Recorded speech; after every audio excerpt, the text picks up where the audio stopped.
الحمد لله رب العالمين، والصلاة والسلام على رسوله الكريم محمد بن عبد الله الأمين وعلى آله وصحبه أجمعين. أما بعد، فإن الله تبارك وتعالى يقول في كتابه المجيد والفرقان الحميد: أعوذ بالله من الشيطان الرجيم، بسم الله الرحمن الرحيم. يريدون ليطفئوا نور الله بأفواههم والله متم نوره ولو كره الكافرون. صدق اللہ العظیم. میرے عزیز طلبہ، نوجوان دوستوں اور ساتھیوں اور میرے دینی بھائیوں، اللہ تعالیٰ نے انسانوں کی ہدایت کے لیے انبیاء کرام کو مبعوث فرمایا، اور جب اس کائنات کے پہلے انسان یعنی حضرت آدم علیہ السلام کو جب اللہ نے پیدا کیا تو پیدا کرنے سے پہلے ہی اللہ تعالیٰ نے فرشتوں سے یہ بات کہی تھی کہ جب آدم کے جسم اطہر میں، جسم مبارک میں روح پھونک دوں گا تو تم لوگ یہ سجدہ کرنا. یہ سجدہ سلام تھا. حضرت آدم علیہ السلام کے جسم اطہر میں، جسم مبارک میں روح پھونکی گئی تو فرشتوں نے سجدہ کیا، لیکن انہیں فرشتوں کے درمیان جناتوں کا سردار ابلیس جو رہا کرتا تھا، جس کا نام حارث تھا، اور فرشتوں کے درمیان اسے حارث کے نام سے جانا جاتا تھا، اس نے حضرت آدم علیہ السلام کو سجدہ نہیں کیا. جو سلام تھا، جو ایک طرح کا سجدہ اور سلام کے طور پر کرنے کے لیے کہا گیا تھا، اس نے نہیں کیا. اللہ تعالیٰ نے کہا کہ تو نے کیوں نہیں کیا؟ فرشتوں نے سجدہ کیا، تو نے کیوں نہیں کیا؟ اس نے جواب یہ دیا کہ میں آگ سے پیدا ہوا ہوں اور آدم مٹی سے پیدا ہوئے. مٹی زمین میں رہتی ہے، ذلیل و خوار ہوا کرتی ہے. ہر انسان، ہر چرند اور پرند، ہر چلنے والا مٹی کو روندتا ہے اور روندا کرے گا. تو مٹی ذلیل ہے اور میں آگ سے پیدا ہوا ہوں، اور آگ کی خصوصیت ہے کہ بلندی کی طرف جاتی ہے، اونچائی کی طرف اٹھتی ہے. میں آدم کو سجدہ نہیں کر سکتا.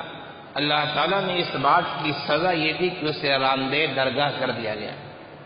جنت سے اللہ نے نکال دیا، آسمانوں کے نیچے اسے اتار دیا، اور پھر اس کے لیے ہمیشہ کے جہنم کو اللہ نے واجب قرار دے دیا. ابلیس نے نکلتے ہوئے، جنت سے نکلتے ہوئے اور اللہ کے غصے اور ناراضگی کو دیکھتے ہوئے اس نے کہا: اے الہ العالمین، مجھے مہلت دیجیے، قیامت تک کے لیے، ہمیشہ کے لیے مہلت دے دیجیے.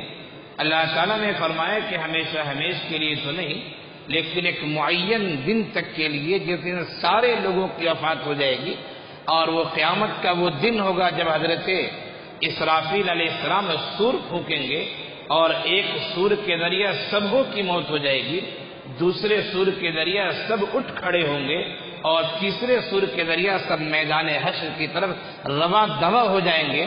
اللہ نے فرمایا کہ وہ دن، جس دن سب کو موت آنی یقینی ہے اور کائنات میں کوئی زندہ نہیں رہے گا، اس دن تجھے بھی موت آئے گی، اور اس دن تک تجھے مہلت دی جا رہی ہے، یعنی قیامت تک کے لیے.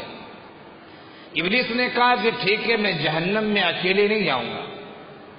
میں جہنم میں جاؤں گا تو لاؤ لشکر کو لے کر جاؤں گا، آپ کے بندوں کو بہکاؤں گا میں. اللہ تعالیٰ نے فرمایا کہ جو میرے نیک بندے ہوں گے وہ تیرے بہکاوے میں نہیں آئیں گے. بتانا یہ ہے کہ دوستو، جس دن پہلے انسان کی پیدائش ہوتی ہے، یعنی حضرت آدم علیہ السلام کی، جو ابو البشر بھی ہیں، ابو الانبیاء بھی ہیں، نبی بھی ہیں، اور اسی طریقے سے نبیوں کی ابتدا بھی آپ کی ذات سے ہوتی ہے، اور انسانوں کی ابتدا بھی آپ کی ذات سے ہوتی ہے. ان کی پیدائش کے ساتھ ہی ان کا ایک مد مقابل آ گیا، بلکہ وہ تو پہلے سے موجود تھا، لیکن دشمنی اس دن واضح ہو گئی لوگوں کے سامنے، یا یہ کہا جائے کہ فرشتوں کے سامنے، کیونکہ اس وقت جو مخلوق تھی وہ مخلوق جنات کی مخلوق تھی، اور اسی طرح فرشتے تھے، اس کے علاوہ حضرت انسان میں سے تو کوئی تھا نہیں۔ حضرت آدم علیہ السلام کے پیدائش ہونے کے بعد، فرشتوں کے سجدہ کرنے کے بعد، ابلیس سے سجدہ نہ کرنے کے بعد فرشتوں کے لیے یہ بات واضح ہو گئی کہ یہ حضرت آدم کا مخالف ہے، یہ انسانوں کا دشمن ہے۔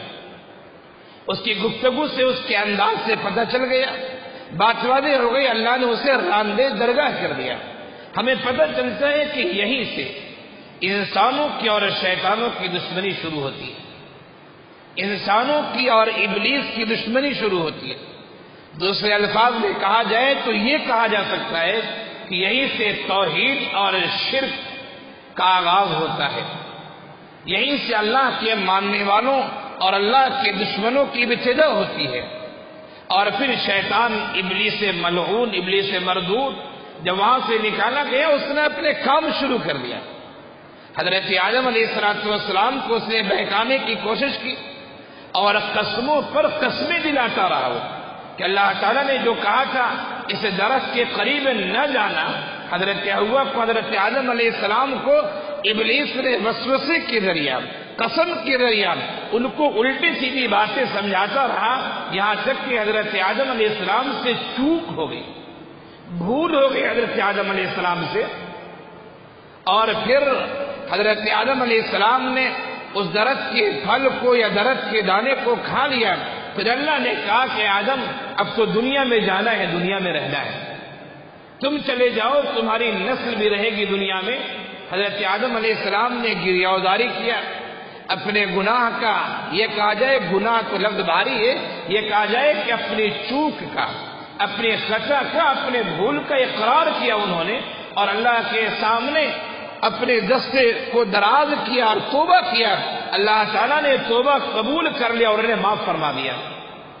اللہ تعالیٰ نے حضرت آدم علیہ السلام کے توبے کو قبول کر لیا۔ حضرت آدم علیہ السلام سے چوک ہونا، ان سے بھول ہو جانا، اور پھر ان کو اپنی اس بھول کا احساس ہونا، اور پھر اللہ کے سامنے توبہ کرنا اور اللہ تعالیٰ کا توبہ قبول کر لینا، دوستو یہ ہمیں اس بات کی تعلیم دیتا ہے، یہ پورا واقعہ کہ حضرت آدم علیہ السلام سے بھول ہوئی ہے، انسانوں سے بھی بھول ہوگی، انسانوں سے بھی خطائیں ہوں گی، انسانوں سے بھی چوک ہوگی۔ کرنا کیا ہے؟ جس طرح آدم علیہ السلام سے بھول ہوئی، انہوں نے اللہ کے سامنے توبہ کیا، وہ روئے، گڑ گڑائے، اللہ کے سامنے گریہوزاری کی، تضرع کیا، تخشع کیا انہوں نے، اور بتایا کہ اے الہ العالمین ربنا ظلمنا انفسنا وان لم تغفر لنا وترحمنا لنکونن من الخاسرین۔ اے الہ العالمین، اے میرے پروردگار، اے کائنات کے پالنہار، ہم نے اپنے آپ پر ظلم کیا ہے، ہم سے چوک ہو گئی ہے، اے الہ العالمین اگر تو ہمیں معاف نہیں کرتا ہے تو پھر ہمیں کوئی معاف کرنے والا نہیں ہوگا۔ ایک طرف حضرت آدم علیہ السلام کا نمونہ ہمارے سامنے، اور ایک طرف ابلیس ہے جو اللہ کی بات نہیں مان رہا ہے اور کہتا ہے کہ میں مٹی سے بنے ہوئے انسان کو سجدہ نہیں کروں گا، میں آگ ہوں، آگ اوپر کی طرف اٹھتی ہے، میرے اندر تعلی ہے، میرے اندر اوپر اٹھنے کی صفت ہے۔ اللہ کی بات کو اس نے ٹھکرا دیا۔ معلوم یہ ہوا جو نبی کی بات کو مانتا ہے وہ اللہ کی بات کو مانتا ہے، جو ایمان لاتا ہے اپنی غلطی کا اسے احساس ہوتا ہے، اپنی خطاؤں اور اپنی چوک کا احساس ہوتا ہے، وہ اللہ کے سامنے اپنے دامن کو پھیلا دیتا ہے، اپنے ہاتھ کو اٹھا لیتا ہے، دو آنسو بہا لیتا ہے، اللہ ایسے لوگوں کی غلطیوں اور خطاؤں کو معاف کر دیتا ہے۔ لیکن جو انسان غلطیوں پر غلطیاں کرتے چلا جاتا ہے، جو انسان اپنی غلطی کو نہیں مانتا ہے، جو انسان اپنے اندر تکبر پیدا کرتا ہے، اللہ کی بات کی طرف توجہ اور اعتنا نہیں کرتا ہے، وہ ابلیس کے راستے پہ ہے، وہ انبیاء اور اللہ کے راستے پر نہیں ہو سکتا ہے۔ یہ ایسی لڑائی ہے جس کی ابتدا حضرت آدم علیہ السلام کے وقت سے شروع ہوئی، اور ہر زمانے انبیاء کی پوری تاریخ آپ اٹھا کر دیکھ لیں، حضرت آدم علیہ السلام سے لے کر آخری نبی آقا نامدار احمد مجتبی محمد مصطفیٰ صلی اللہ علیہ وسلم کی سیرت کو دیکھ لیں، اور پھر نبی کے بعد ابھی تک کے حالات کو دیکھ لیں، آپ کو صاف پتہ چل جائے گا کہ کفر کے اور شرک کے اپنے آپ کو ہمیشہ اسلام سے دشمنی اور اسلام سے مخالفت کا اظہار کیا ہے، اور اس پر کوئی تعجب نہیں ہے، کوئی تعجب نہیں ہے۔ اللہ تعالیٰ کا فرمان ہے یریدون لیطفئوا نور اللہ بافواہہم واللہ متم نورہ ولو کرہ الکافرون۔ اللہ فرماتے کہ وہ لوگ چاہتے ہیں کہ اللہ کے چراغ کو، اللہ کے دین کو، اللہ کی تعلیمات کو، اللہ کے بھیجے ہوئے قرآن کو، اللہ کے بھیجے ہوئے نظام کو وہ یہ چاہتے ہیں کہ اپنے پھوکوں سے بجھا دے وہ، لیکن واللہ متم نورہ، اللہ اپنے نور کو، اپنی تعلیمات کو، اپنے دین کو اللہ غالب کر کے رہے گا۔ وَلَوْ كَرِهَ الْكَافِرُونَ، کافروں کو ناگوار گزرا کرے، مشرکین کو ناگوار گزرا کرے، اسلام مخالفین کو ناگوار گزرا کرے، اسلام دشمن جو چاہے کر لے، لیکن اللہ تعالیٰ اپنے اس دین کو غالب کر کے رہے گا، اللہ تعالیٰ اپنے دین کو مکمل کر کے رہے گا۔ اور دنیا نے مشاہدہ کیا کہ صحابہ کرام کے زمانے میں، پھر عباسی دور میں، اموی دور میں، اور پھر سب سے آخر میں ترکی کی اسلامی حکومت جو سلطنت عثمانیہ تھی، اس نے سپر پاور بن کے اور دنیا کے ایک بڑے خطے پر حکومت کر کے دکھایا کہ اسلام عقل کے لحاظ سے بھی، اسلام دلائل کے لحاظ سے بھی، اسلام براہین اور شواہد کے لحاظ سے بھی دنیا میں غالب آ چکا ہے۔ اسلام کے سامنے دلائل کے لحاظ سے کوئی ٹک نہیں سکتا ہے۔ اسلام نے شواہد براہین اور دلائل کے ساتھ بھی اپنے آپ کو غالب کر کے دکھا دیا، اور حکومت اور سلطنت کے لحاظ سے بھی غالب کر کے دکھا دیا۔ یہ دین غالب ہونے کے لیے آیا ہے، یہ دین مغلوب ہونے کے نہیں آیا ہے۔ ہمیں چاہیے کہ ہم اپنے اخلاق، اپنے کردار، اپنے اعمال، اپنے اسوہ حسنہ کے ذریعے دین کو غالب کریں اور دین کی اہمیت کو واضح کریں۔ دشمنی ہوتی رہے گی، مخالفت ہوتی رہے گی۔ علامہ اقبال نے کہا تھا ستیزہ کار رہا ہے ازل سے تا امروز، ستیزہ کار رہا ہے ازل سے تا امروز، چراغ مصطفی سے شرار بولہبی۔ ایک طرف نبی کا چراغ جلتا رہا ہے تو دوسری طرف ابو لہب کے ماننے والے بھی رہے ہیں، ایک طرف اللہ تعالیٰ کا بھیجا ہوا نظام رہا ہے تو دوسری طرف ابلیس لعین کے بہکانے کے اور مزین کی ہوئے چیزیں بھی رہی ہیں، ایک طرف توحید پرست رہے ہیں تو دوسری طرف مشرکین بھی رہے ہیں، ایک طرف رسوم و رواج میں گھرے ہوئے لوگ رہے تو دوسری طرف اللہ کے سچے اور پکے ماننے والے بھی رہے۔ یہ نظام ہے دنیا کا، یہ اسلام میں اور غیر اسلام میں ٹکراؤ ہمیشہ سے رہا ہے اور یہ ہوتا رہے گا۔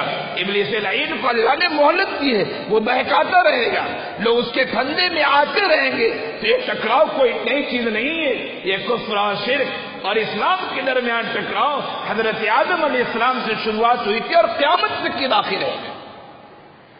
ابھی ایک ہفتہ پہلے آج ہی کے دن یعنی جمعے کے دن نیوزی لینڈ کے ایک شہر کرائسٹ چرچ میں دو مسجدوں میں جو واقعہ پیش آیا ہے وہ کوئی ہمارے لیے نیا واقعہ نہیں ہے۔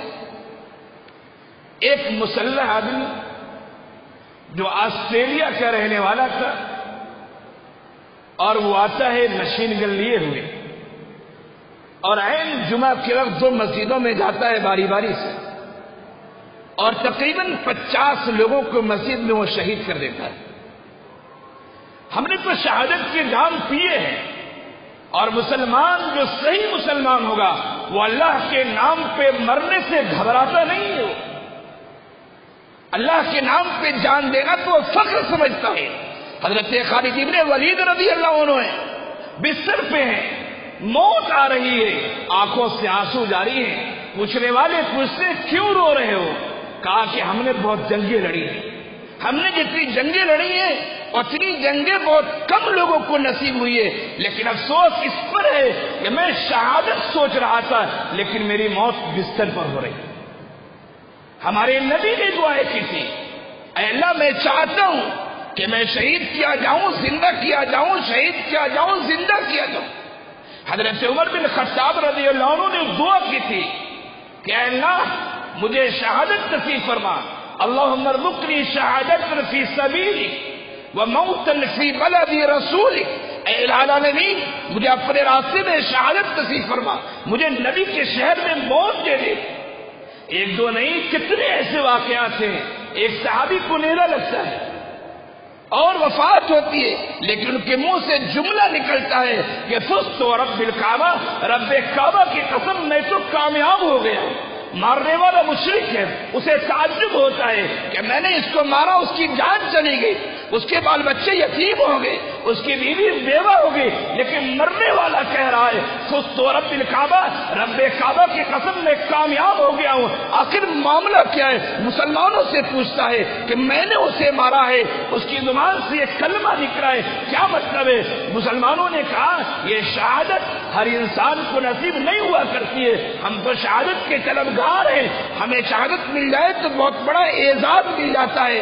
علامہ اقبال نے کہا تھا کہ شہادت ہے مطلوب و مقصود مومن، شہادت ہے مطلوب و مقصود مومن، نہ مال غنیمت نہ کشور کشائی۔ مومن کو مال غنیمت کی طلب نہیں ہوتی ہے، مومن سے ملک کی وسعت نہیں چاہتا ہے، مومن تو چاہتا ہے کہ ہمیں شہادت کا جام نصیب ہو جائے۔ تو نیوزی لینڈ کے کرائسٹ چرچ میں گزشتہ جمعے کو یعنی 15 مارچ کو جو واقعہ پیش آیا، 50 لوگ مرے، یقیناً وہ شہید ہوئے اور شہادت سے مسلمان گھبراتا نہیں، لیکن دو باتیں خاص طور سے جس کی طرف دھیان دینے کی ضرورت ہے، وہ یہ کہ جب کسی ملک میں کوئی اور نیوزی لینڈ کے بارے بتاؤں، نیوزی لینڈ دنیا کا وہ ملک ہے جسے نمبر 2 پر پوری دنیا میں سب سے پرامن ملک مانا گیا ہے۔ ایسے واقعات وہاں پیش نہیں آتے۔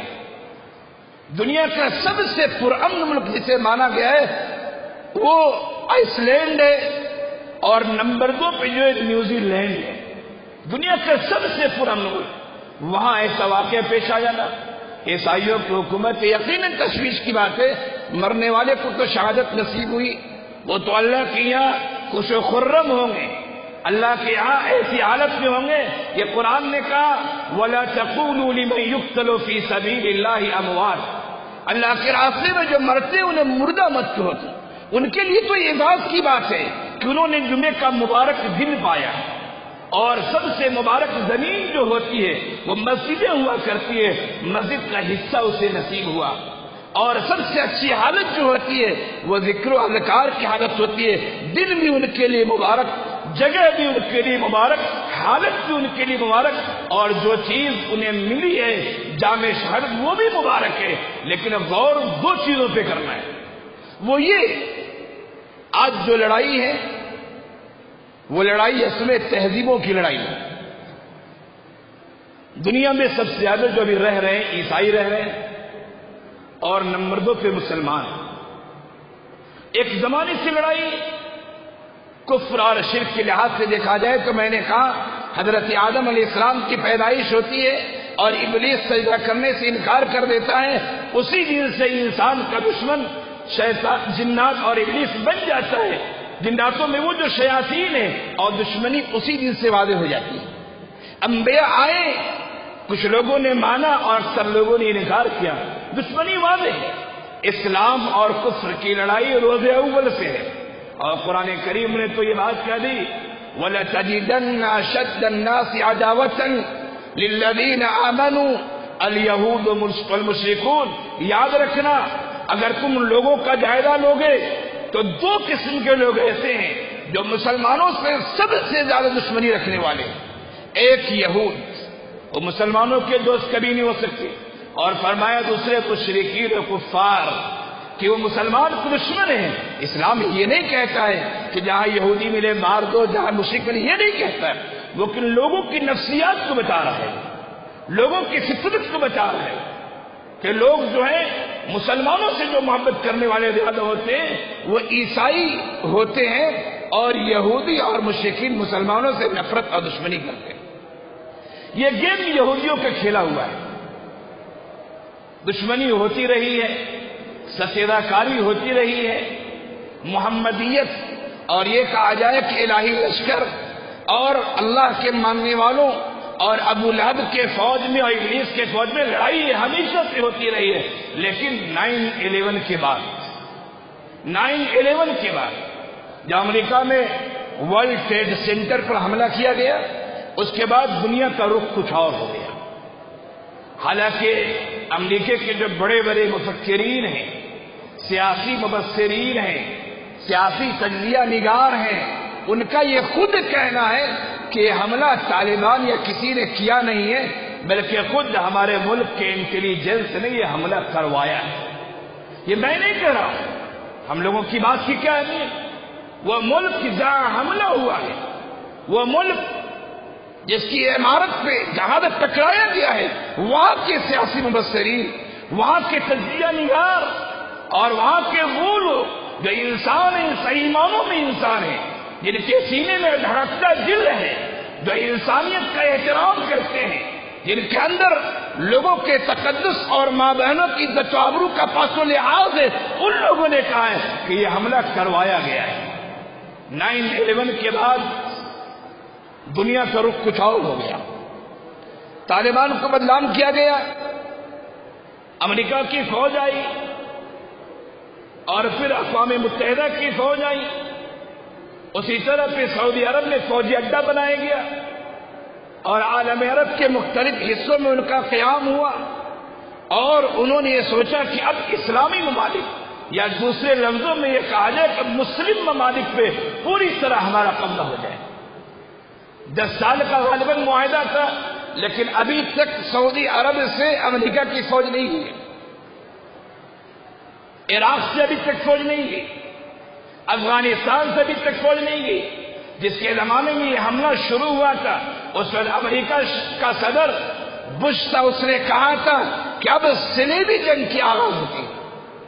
اس نے کہا تھا جس طرح ہمارے یہاں جہاد ہے، جہاد کی عبادت ہے، وقت پڑنے پر، ضرورت آنے پر جہاد کیا جاتا ہے، اسی طرح عیسائیوں کے صلیبی جنگیں یعنی مذہبی جنگیں، بش نے کہا تھا 9/11 کے بعد کہ اب صلیبی جنگ کی ابتدا ہو رہی ہے۔ تو دوستو، اس کے بعد کھل کر اسلام دشمنی سامنے آئی، عیسائی ممالک کی، یہودیوں کی، اور خاص طور سے ایک نئی چیز جو پیدا کی گئی وہ یہ کہ مسلمان دہشت گرد ہوتا ہے۔ ہر داڑھی ٹوپی والا، چاہے اس کے جیب میں ایک خلال کرنے کے لیے لکڑی نہ ہو، اس کی جیب میں چونی نہ ہو، لیکن داڑھی ٹوپی کو دیکھ کر یہ دہشت گرد ہوا، یہ ٹیررسٹ ہوگا، ایسا ماحول بنایا گیا ہے۔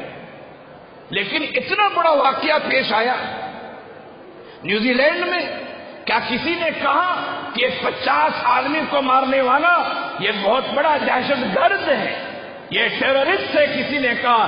کسی نے بھی نہیں کہا۔ اس بات کی طرف ہمیں متوجہ ہونے کی ضرورت ہے، یہ لڑائی صرف قبضے کی اور مارنے کی نہیں ہے، یہ لڑائی تہذیب کی لڑائی ہے، یہ لڑائی دین کی لڑائی ہے، یہ لڑائی اسلام کو مغلوب کرنے کی لڑائی ہے، یہ لڑائی اسلام کو بدنام کرنے کی لڑائی ہے، یہ لڑائی مسلمان کو ڈرانے اور سہمانے کی لڑائی ہے۔ یہ لڑائی اس لیے ہے کہ مسلمان، تم کو نماز پڑھنا ہے نماز پڑھ لو، لیکن تمہاری تہذیب، تمہارا ثقافت، تمہاری کلچر، تمہارا اٹھنا اور بیٹھنا، تمہارا رہن سہن، تمہاری اولاد کی تربیت، تمہارے ادارے، تمہاری تعلیم گاہیں، تمہارا کھانا اور پینا، تمہارے سوچ، تمہارے افکار و خیالات سب مغرب کی طرح ہونی چاہیے۔ اس طرح ہو جائیں گے تب جا کے ہماری تہذیب کا غلبہ ہوگا۔ لڑائی اس چیز کی ہے۔ افسوس ان لوگوں پر ہوتا ہے جن کے ہاتھ میں قلم کی طاقت ہے، جن کے ہاتھ میں میڈیا ہے، جن کے ہاتھ میں دوسرے ذرائع ہیں، کہ جب کوئی واقعہ پیش آتا ہے تو بغیر تحقیق کے فوراً یہ کہتے ہیں کہ اسلامی دہشت گردی ہے، مسلمان دہشت گرد ہے۔ لیکن اس واقعے نے ثابت کیا کہ 50 آدمی کو مارنے والا کوئی مسلمان نہیں ہے، بلکہ وہ آسٹریلیا کا رہنے والا عیسائی وہ ہے۔ لیکن کسی میڈیا نے، کسی ٹیلی ویژن نے، کسی خبر رساں ایجنسی نے یہ نہیں کہا کہ ہاں یہ عیسائی دہشت گرد ہے، یہ یہودی دہشت گرد ہے۔ حالانکہ حملہ سے پہلے اس نے 74 صفحے کا 74 پیجز 74 صفحے کا اس نے خط جاری کیا تھا جس میں اسلام دشمنی کا اس نے اظہار کیا ہے۔ اس نے یہ کہا تھا کہ ہمارا ایڈیل نمونہ اور ہم جس کی پیروی کرتے ہیں وہ امریکہ کا صدر ہے، جو ابھی موجود ہے وہ صدر ہے، ٹرمپ میرا نمونہ ہے۔ افسوس کی بات ہے کہ حملہ کہیں ہوتا ہے اور فیس بک اور یوٹیوب پر اگر فالو کرنے والا کوئی حملہ آور کسی مسلمان آدمی کا نکل آتا ہے، صرف اس کو ماننے والا، دلچسپی رکھنے والا، تو کہتے ہیں کہ وہ بھی ٹیررسٹ ہے جس سے یہ دوستی اور تعلق رکھ رہا ہے۔ واقعہ کسی نے کیا، لیکن صرف اس نے فیس بک پہ لائک کر لیا کسی کی تقریر کو، تو کہتے نہیں جس کی تقریر کو لائک کیا ہے تقریر کرنے والا بھی ٹیررسٹ ہے، لائک کرنے والا بھی ٹیررسٹ ہے۔ وہ غریب فلسفہ ہے۔ تو مجھے توجہ مبذول اس بات کی طرف کرانی ہے کہ آپ آنکھیں کھولیں، یہ سمجھیں کہ دنیا نے مل کر یہ اتحاد کر لیا ہے اور انہوں نے یہ پختہ ارادہ کر لیا ہے کہ ہمیں اسلام کو بدنام کرنا ہے۔ اگر بات دہشت گردی کی ہے تو اگر مسلمان دہشت گرد کہلایا جا سکتا ہے تو کیا غیر مسلم دہشت گرد نہیں ہو سکتا؟ کیا عیسائی دہشت گرد نہیں ہو سکتا؟ کیا یہودی دہشت گرد نہیں ہو سکتا؟ کیا ہندو دہشت گرد نہیں ہو سکتا؟ کیا بدھ اور جین کے ماننے والے دہشت گرد نہیں ہو سکتے؟ کوئی بھی دہشت گرد ہو سکتا ہے اگر افراد سے جوڑنا چاہے، لیکن حقیقت یہ ہے کہ کوئی بھی دین، کوئی مذہب دہشت گردی کی تعلیم نہیں دیتا ہے، کوئی مذہب دہشت گردی کی تعلیم نہیں دیتا ہے۔ اگر کوئی دہشت گردی کرتا ہے وہ اس کا انفرادی عمل ہوگا، وہ اس کی تنظیم کی بات ہو سکتی ہے، لیکن وہ دین اور مذہب کی تعلیم نہیں ہو سکتی۔ دنیا نے اس بات کو ثابت کیا کہ ہمیں مسلمانوں سے دشمنی ہے، ہمیں اسلامی تہذیب سے دشمنی ہے، ہمیں اسلامی ثقافت اور اسلامی کلچر سے دشمنی ہے۔ اسی لیے ہم ہر واقعے کو اسلامی دہشت گردی سے جوڑ دیتے ہیں تاکہ لوگ اسلام سے دور رہیں۔ یہ توجہ کرنے کی ضرورت ہے۔ اور دوسری یہ بات، جو مسلم ممالک ہیں جن کو اللہ نے اقتدار کی دولت دی ہے، انہیں بھی ہوش کے ناخن لینا چاہیے کہ عیسائی ملک کا کوئی واقعہ پیش آتا ہے، ایک آدمی اگر مارا جاتا ہے، ایک آدمی، تو پورے ممالک میں ہنگامہ ہو جاتا ہے۔ یونائٹڈ نیشن اقوام متحدہ کی میٹنگ بیٹھ جاتی ہے، ایک آدمی کو مارا گیا، ایک نہیں 50 آدمی مارے گئے، مقدس جگہ پہ مارے گئے، مقدس دن مارے گئے۔ ہمارے مسلم ممالک کا اتحاد نہیں کر سکتے؟ کیا ان کے اندر اتنا دم خم نہیں ہے؟ وہ کیوں نہیں بولتے ہیں؟ اتحاد کا ہاتھ کیوں نہیں بڑھاتے ہیں؟ یہ تو مظلوموں کا تعاون کرنا ہے۔ آقا نے فرمایا تھا کہ اپنے بھائی کی مدد کرو، چاہے وہ ظالم ہو چاہے مظلوم۔ اللہ کے رسول سے پوچھا صحابہ نے کہ مظلوم کی مدد کی بات تو سمجھ میں آتی ہے، ظالم کی مدد کیسے کروں؟ اللہ کے رسول نے فرمایا کہ ظالم کو اس کے ظلم سے روک دو، یہ ظالم کی مدد ہے۔ ہمارا ملک اور وہ ممالک جو مسلم ممالک کہلاتے ہیں، وہ ممالک جو اپنے آپ کو اتحاد کا لمبردار، امن کا لمبردار، عدل انصاف کا لمبردار کہتے ہیں، آخر وہ اس واقعے پر متحد کیوں نہیں ہوئے؟ یہ سوالیہ نشان میڈیا کے متعلق بھی، کہ میڈیا کا بھی جو رخ ہے وہ ایسا ہے جس کو کہہ سکتا ہے آدمی کہ جس کو دوغلاپن کہتے وہ رخ ہے، کسی خبر کو کسی اور انداز سے اور کسی خبر کو کسی اور انداز سے۔ اور جو مسلمان اقتدار والے ہیں انہیں بھی متحد ہونا چاہیے، اور جو امن کے، عدل کے، انصاف کے علمبردار ممالک کہلاتے ہیں انہیں بھی ظلم کے خلاف، مظلوموں کی حمایت میں اتحاد کی طرف آنا چاہیے۔